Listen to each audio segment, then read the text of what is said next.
Hello and welcome to my talk about my PhD thesis, Computer Vision for Large-Scale Neural Physics Simulations. At first glance, you might wonder, what do computer vision and physics simulations have in common?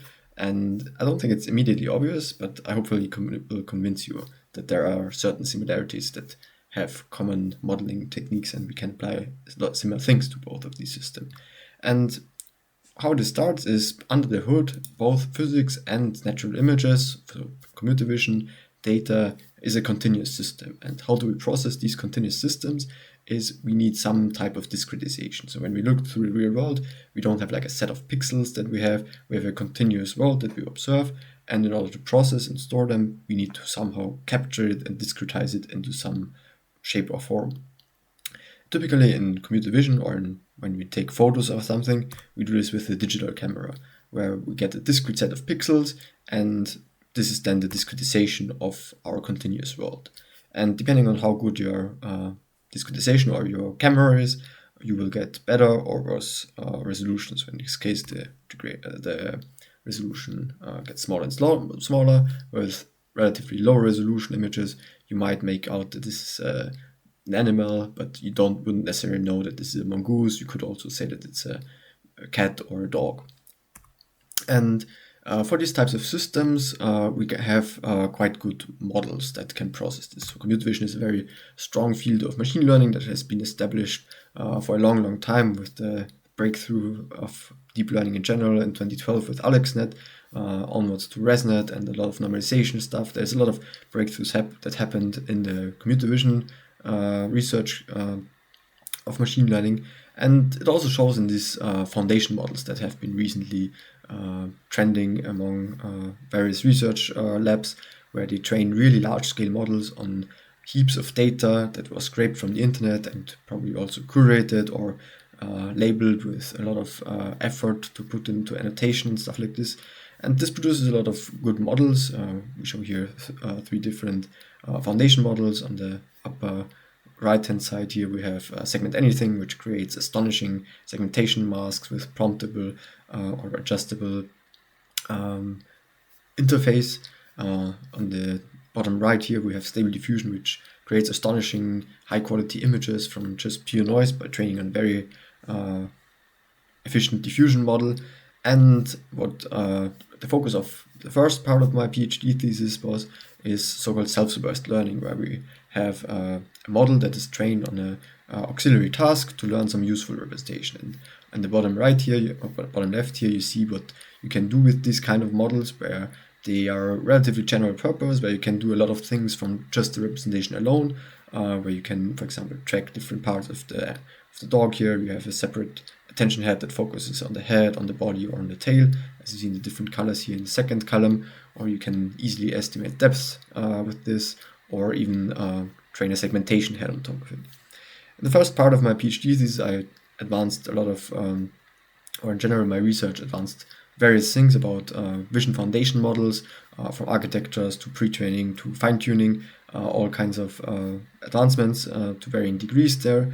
And the thing that I want to focus on mostly here is this DynoV2 model, or the model that we actually trained, which is called MIM-refiner, or mask image modeling refiner.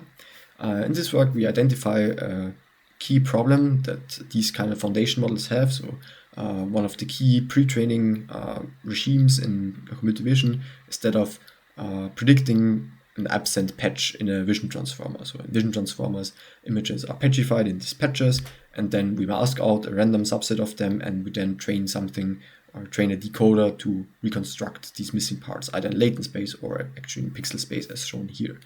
And in the specific case of mask image modeling, these models have a very strong imbalance in their asymmetric encoder-decoder design, where the encoder is typically a very large VAT model, whereas the decoder is a relatively small one. It might even be a different model, or even just a linear head in some cases.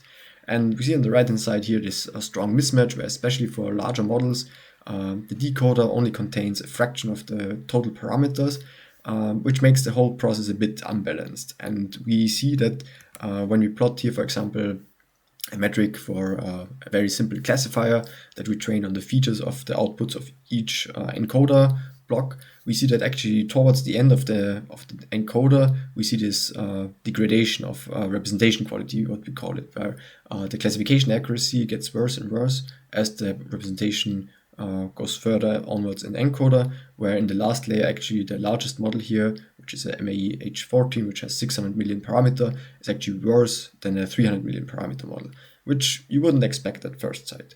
And by identifying this problem and analyzing it further, we see that the encoder actually takes over a large part of the decoding task. And in that way, since the decoding often decodes raw pixels, it's not a very good representation to do classification on, because you typically want abstract features that are then leveraged for an easy classification task.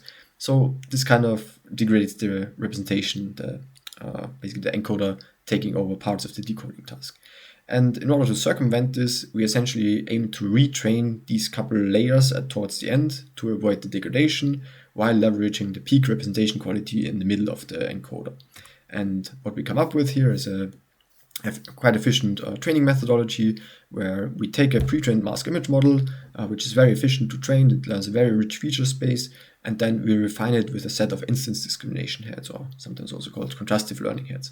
And this makes the whole model focus more onto like abstraction capabilities, clustering capabilities, which has beneficial properties for downstream tasks when we then want to use our foundation model to do various things like segmentation, classification, clustering, whatever you want to do with it then. And we see this visualized here, where we have on one hand side mask image models. On the other hand, we have instance discrimination models. This would be, for example, the previously shown DynoV2 model, which is also some kind of combination of these two, but mainly falls into the instance discrimination part of things. They have distinct advantages and disadvantages in certain benchmarks, and with MIM-refiner, we basically efficiently leverage the advantages of both of them without suffering from the disadvantages from them. However, there is also some drawbacks to it, because although we are state-of-the-art on MIM-refiner is state-of-the-art in this kind of self-supervised pre-training, it is limited to ImageNet 1K, because we are still an academic institution where we don't have the compute and data that modern foundation models require.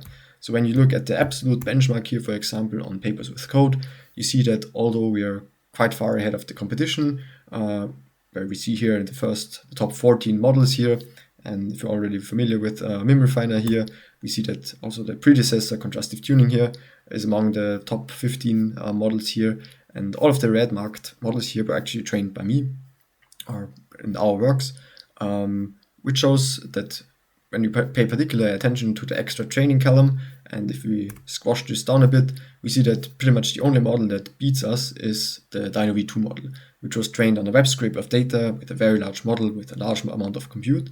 And it's actually not that much better. If we actually compare it against the second best model that was trained only on ImageNet, the discrepancy is pretty much even. We are as much ahead of the second best model as we are behind a DynoV2 model, which was trained on much, much larger datasets.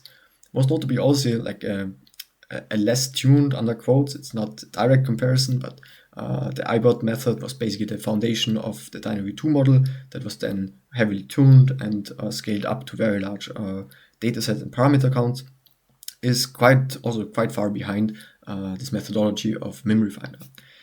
And what is there to gain basically from this MIM-refiner research direction? It's quite challenging to push further because scaling things is quite hard and expensive. And if you don't have a lot of GPUs and not a lot of engineering capacities to really implement distributed parallel training pipelines and efficient data loading, scraping data from the web and everything, this requires a lot of engineering and also effort to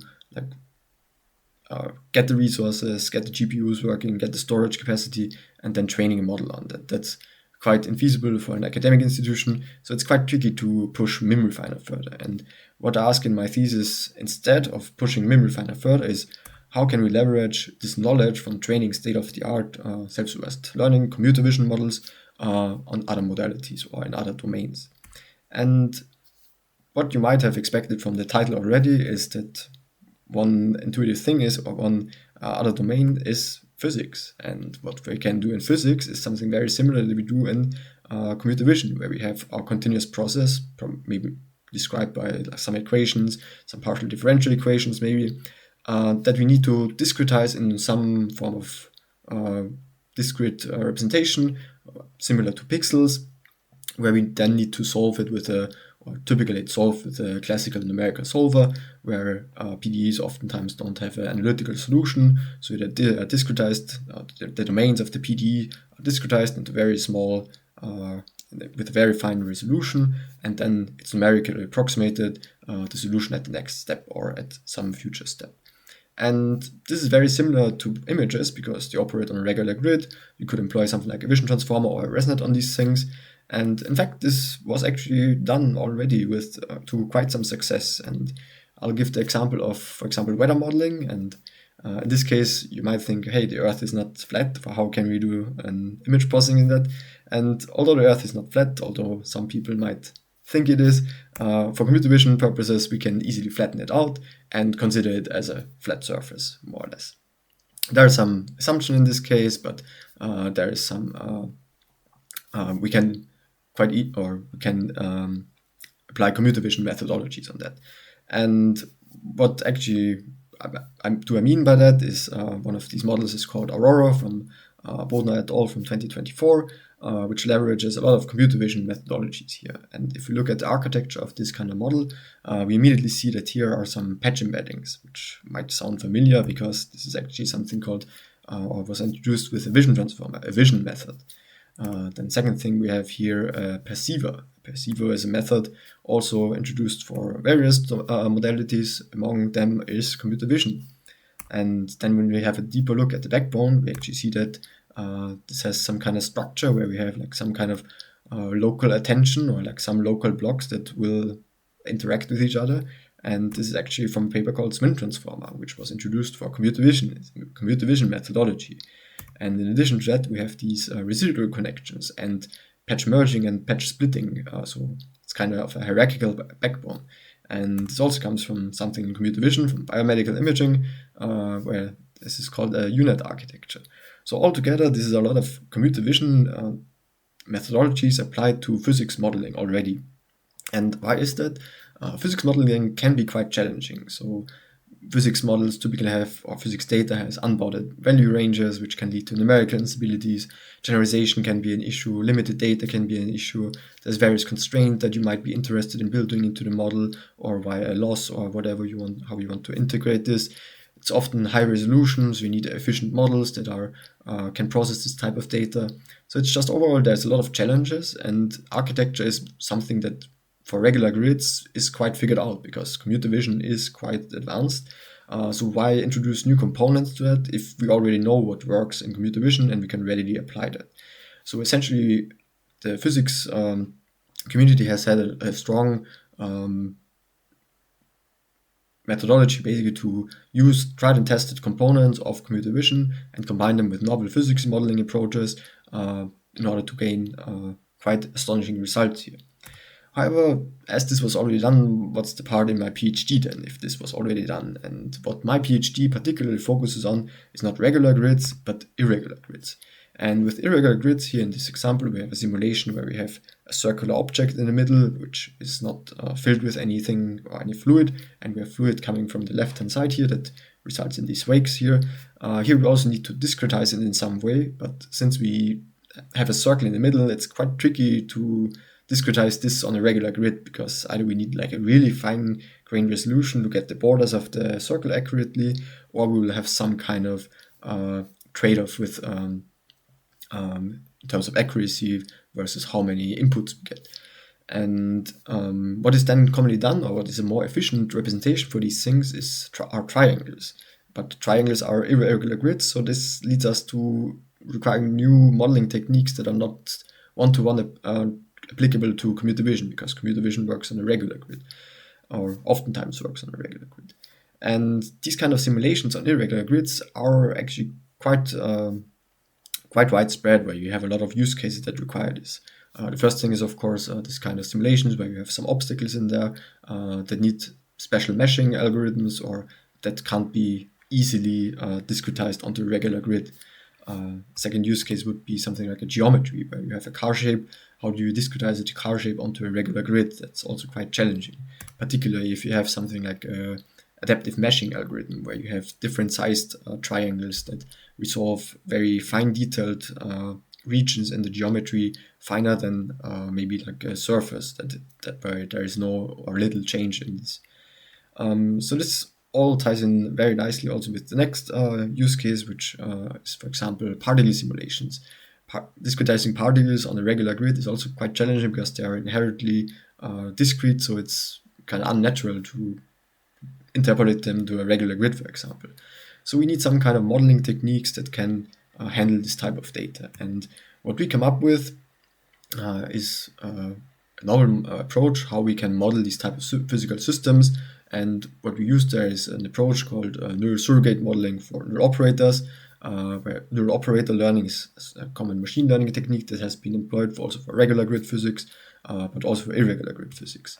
And to give a short overview of this kind of neural operator learning paradigm is we typically have some kind of equations describing these systems. It can be maybe some underlying function or a partial differential equation, and within some operator G, we can map this underlying input function to some output function. This can be, for example, the state at time step t to the state at time step t+1, or in this case of like a car simulation, you could have the input geometry is your input function, and the output function is the pressure distribution at this input or at the car surface, for example. And what we can do with these functions is that with PDEs, you often don't have an analytical solution. So you have pretty much two options. For a physical system, you can either collect real data from the actual system. For example, in weather, this could be in theory possible, where you could measure temperature or wind speeds. However, this is also a bit difficult in practice because you can't measure the whole Earth all at once and then have consistent data. So a more common approach is actually to discretize the domain, again, as we saw in the previous part of the presentation as well, and then solve it numerically. So how we do it, we have our continuous underlying input function. We take samples out of that via whatever discretization scheme we have. For example, we discretize it into fine-grained grid cells or into triangles for irregular grid meshes. And then we we discretize our domain into very small, very fine-grained resolution, and then we resolve these equations and with an approximation in this discretized space. So in this very finely discretized space, we resolve an approximation of this partial differential equation and get then samples on the output function. And this should represent the underlying output function and the continuous version of it. And when we do this with a numerical solution, we typically require a very small delta t here in order to remain numerically accurate and get good results. And this can be quite computational intensive. So what a recent research direction has introduced is to replace these manual solvers or numerical solvers with neural networks. And this is then called neural surrogate solvers. And this will be the focus of the second part of my PhD thesis, how to train these kind of large-scale neural operators on large-scale irregular grid systems. And how do we train this? This is often done with 3 maps, so to say, with an encoder, approximate, and decoder, where the encoder is tasked with encoding the discrete samples of the input function into a representation that is digestible by a neural network, or that basically gives a neural network representation of some kind of underlying input function here. And then the approximator maps this input function to a discrete representation of the output function. And then, since we already encoded the samples of the input function, we need some kind of system then again to decode the output function into a discrete set of points there. And we do this via a decoding step, where we decode these things into a discrete set of samples on the output function. And since we have some reference value for these kind of output samples, we can simply compare them to the ground truth and train such a neural operator in an end-to-end fashion with something like an MSE error, for example. And what's kind of the current state, the landscape of like these neural operator models, particularly for irregular grids? This was kind of the questions that we asked with universal physics transformers. which is a framework for efficiently scaling neural operators, which is where can we improve upon this. So in the current landscape, there is something like a GNN, a graph neural network, could be used to train on irregular grids, a transformer without any type of input compression, just taking each particle or each mesh cell as an input and then transforming it further or propagating it forward. Could be a solution. Also some more sophisticated versions, such as the geometry-informed neural operator. However, they really don't scale that well in terms of input sizes. And when we go to really large-scale systems or interesting problem sizes for industry or for real-life systems, we quickly go into the hundreds of thousands or millions of particles. And what we develop with universal physics transformers is a scalable approach, how we can really efficiently leverage the power of transformers while remaining computationally efficient in terms of number of inputs. And in a second step, which I'll propose then in my third paper of my thesis, is then we simulate large-scale particle systems. And in this example here, we have 500,000 particles, which would be quite infeasible to train on any other model that was currently out there. And how do we actually do this? What is universal physics transformers? So here a short overview of the architecture, where, as previously explained, and the neural operator background section, we have this 3-map, an encoder, an approximate, and decoder, where the encoder first encodes irregular grid data. And how this is done is we take some arbitrary input resolution or input point cloud in this example, and we come up with a way how to efficiently aggregate information into a low-dimensional latent space. And how we do this is we select random nodes of the input, which we call supernodes, and we say that these nodes should be representative of their region. So they should gather information around the region and then represent this region in the latent space or for the model, so to say. And we then inform these supernodes basically with their vicinity, with a radius around them, via a message passing layer. So we pass messages from all the input points towards the supernodes, and then in that way we inform the supernodes about their respective region.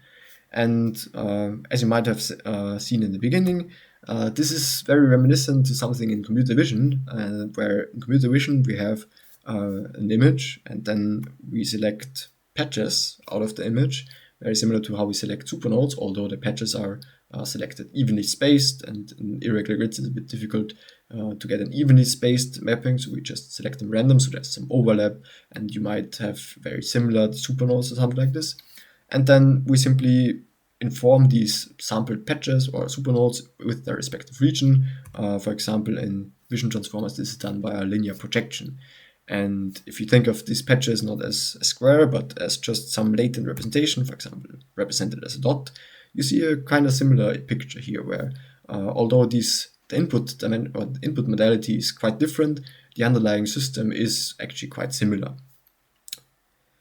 And after this encoding step, we get to these blue tokens here, which would represent our supernodes. We then feed it into an approximator, which is just a plain transformer encoder, as also used in vision transformers, for example. After that, we need some kind of mechanism, because we heavily compress the input into these supernodes in the encoder. We also need a way how to decode it again, because we need to generate images with the original resolution or simulations with the original resolution, and we can't just create something in the compressed space. We need some kind of mechanism to basically evaluate our function at certain locations. And how we do this is with something called a perceiver or a cross-attention. So this also goes back to what we already saw in this presentation here, where we basically take a position at any point in the space that we want to evaluate our function on, and we embed it with some linear layers or a shallow MLP, and this serves as the query vector for our cross-attention, where the keys and values are the latent tokens, so in this case the supernode tokens, that are propagated forward to represent the output function, so to say. And then the perceiver decoder is basically a function evaluation of the output function at discrete points, so to say. And the discrete points are basically defined via this position. And it is to note here that this decoding process is completely independent of how many positions I decode. So each position is decoded pointwise. There is no interaction between either position. So it's just pointwise evaluation of the function at a certain location.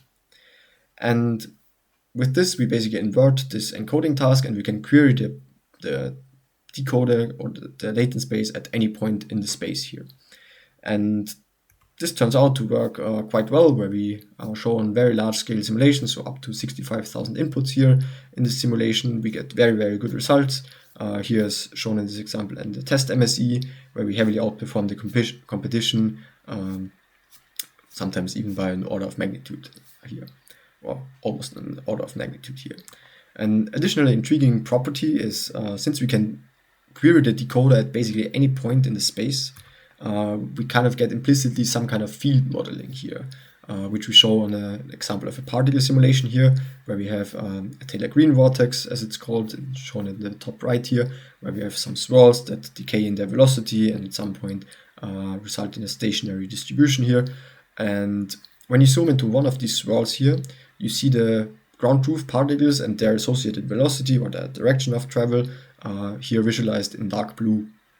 And because UPT doesn't really track individual particles, because we first compress multiple particles onto a supernode, we don't really have a notion of like individual particles. But we then evaluate the supernodes, the representation of the supernodes at the output, at arbitrary positions, or during training we evaluate it at the particle positions where we actually have data on, so we can train it.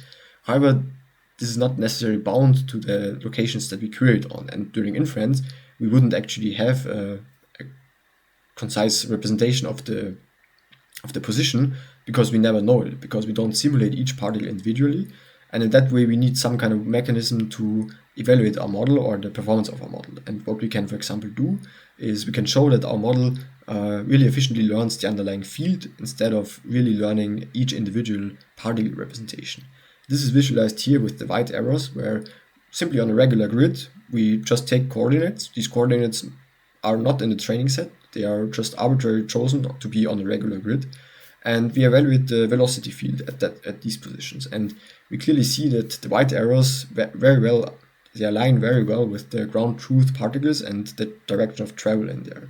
So this kind of property really was a really intriguing part of our work on universal physics transformers and neural operators in general, which we then decided to push to the next level. Which brings me to the third work of my thesis, called NeuralDEM, real-time simulation of industrial particulate flows, which is an application of the UPT architecture, or an extension, to large-scale particle systems, where we really leverage this field learning approach that we showcased in the original UPT paper and in the last slide here on large-scale particle simulation. And short motivation, what discrete element method is. The discrete element method is a very popular way how to model particle systems, where each particle interacts with another particle, and it has particle interaction where force is applied between the two particles, and this needs to be resolved.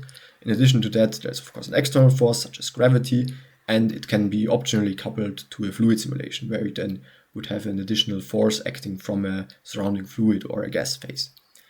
And with the discrete element method, you basically need to resolve these forces for every time step that you simulate the system for every particle. And you can imagine that for very large systems, this can get quite expensive to do on a large scale, or even on modern hardware, this can be very, very expensive to do. And another insight here is that the microscopic levels, or the particle level, the details there they are necessary for the discrete element method simulation, because you need to resolve the forces. However, the insights in these kinds of systems is often on a very macroscopic level. So, for example, you might want to know how well this filling of the system mixed together, or how much exposure did it got to like a region where gas flows in or fluid flows in. Or you might know how this type of how they move around in space, not necessarily each particle individually, but like groups of particles. And there's also some nice work from a colleague here that shows that the underlying dynamics are actually quite low dimensional. So it's not necessary to really simulate 500,000 dimensions in this case here. This simulation has 500,000 particles. The underlying dynamics are actually relatively or much lower dimensional. They don't have that many degrees of freedom here. So we ask the question, can we model these macroscopic insights that a practitioner would like to have out of this system without relying on these macroscopic relations between particles that are necessary for the classical discrete element method? And we leverage, of course, the UPT field modeling paradigm in this case, where we, for example, showcase that we can learn this kind of simulation of a discrete element method, as shown here with discrete particles. This can take quite a long time, so these are 250,000 particles that are simulated for 40 seconds here, as shown in the GIF, and this takes in total, for example, 3 hours. And what we aim to do in NeuralDEM is we want to train a neural network to not necessarily track each individual particle, but track the overall macroscopic dynamics of this. And we show this here with this field learning approach, where we visualize the field of our learned model here, where we color the initial filling based on their coordinate, on their C coordinate, and then we can visualize these flow patterns. In this case, for example, this is called funnel flow, where after the initial outflow of the bottom layers, we see a funnel building in the middle of the hopper, and then particles from the top move towards the outlet here in the bottom and in a funnel, and in that way the top rows empty first, and then only the dark blue layers empty first. And since we don't need to track each individual particle here, we actually get very, very fast and efficient inference here, where simulating these 40 seconds actually only takes 8 seconds on a modern GPU, which is much, much lower than the 3 hours it would take to simulate each individual particle to get the same exact, or almost the same exact result here. And how do we do this is we take heavy inspiration from the UPT model, where we essentially combine multiple UPT models together. And we do this with a so-called multi-branch neural operator architecture, where we employ a multi-branch transformer architecture as a core backbone, in addition to these encoders, so either supernode encoding or patch encoding in the beginning, and as previously shown, this cross-attention decoder at the output here. And we can model with this multiple quantities, so to say. In the previous example, we showed a transport, so these stripes of particles are modeled by a so-called transport field, which models the initial, for each time step in the simulation, we predict for a certain location where particles of this region would have originated from. And in that way, we can very easily visualize the flow regime of these kind of simulations and visualize them in general to gain macroscopic insights into the model. And optionally, we can also couple these particle simulations. So here the most left-hand branch here would be a particle simulation where we have particle positions and we predict the position of the next particle, or the displacement, so the movement from one time step to the next time step of these particles. However, then we might also want to combine this with fluid phase, for example. And here in red, it's shown the fluid velocity. So we might have a dense box here where we have fluid coming in through the simulation and having some kind of velocity associated to it. In addition to that, we might model something like a solid fraction ratio, which is very common in fluid simulation or in coupled particle fluid simulations, which tells us at which positions is there a fluid and in which positions are there particles. And with this, we can combine, we can basically learn the underlying dynamics of the system. However, these are more or less the microscopic properties that would also be serve as an input to each discrete element method time step, and this doesn't necessarily give us macroscopic insights, so to say. And in order to model macroscopic insights directly, we additionally add secondary quantities, which are quantities that don't interact or don't influence at all the main quantities. So the main quantities are simulated on their own. However, secondary quantities can extract information from the primary quantities without actually influencing them. So they basically take information out of them and then learn to use this information in addition to the signal that they get from their own modality or from their own quantity. For example, this can be something like the transport that I showed beforehand, where we predict for each individual particle, we predict where it originated from in the initial time step of the simulation. Or another example would be something like a mixing coefficient, which I'll show later on. And most notably, this is just a collection of UPT branches that are connected in a special way. And how we connect these things is with something called a multimodal diffusion transformer architecture. This essentially concatenates all tokens of the primary quantities before their tension, before splitting it again into the different transformer models or UPT models. And the secondary quantities, in addition, have this stop gradient operation, which prevents the main branch quantities from influencing the secondary quantities from influencing the primary quantities.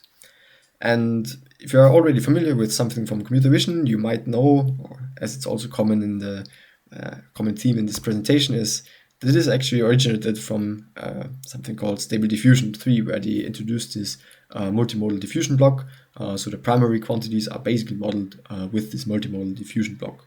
And the secondary quantities are then an addition that was introduced in order to model these additional auxiliary macroscopic fields here.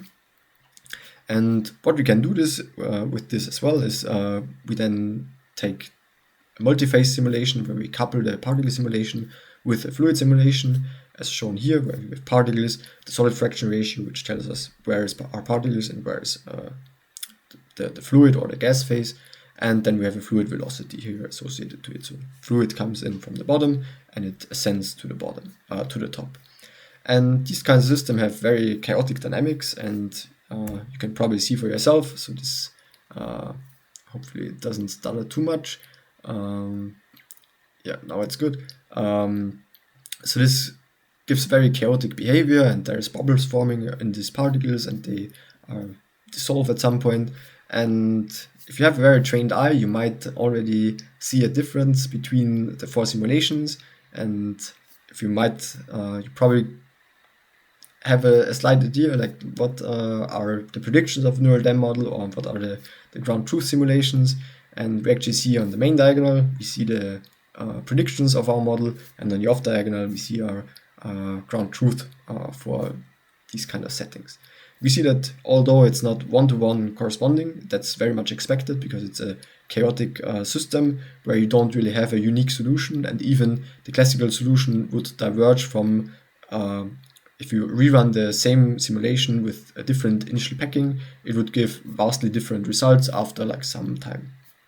So in a similar sense, we see that our model is able to model these kinds of physics very accurately or very faithfully, but since it's a chaotic system, it's not expected to be one-to-one equal to the ground truth simulation. And an additional thing that we can do with this, so these are basically the main microscopic quantities that show that, hey, our model can learn something like this. We in addition introduce additional auxiliary fields in the form of particle mixing, where we color the left-hand side with one color and the right-hand side with another color. And then over the simulation trajectory, we see how well these particles mix together. So we model a concentration field, basically. So concentration tells us how much concentration, or how much of the right-hand side and of the left-hand side is at a certain location. And with this, we can calculate a mixing coefficient, as shown in the bottom here, where we show that our model can relatively accurately model these types of mixing coefficients, as well as the overall dynamics quite well. And yeah, with that, I would like to conclude my presentation. Thanks for your attention, and see you.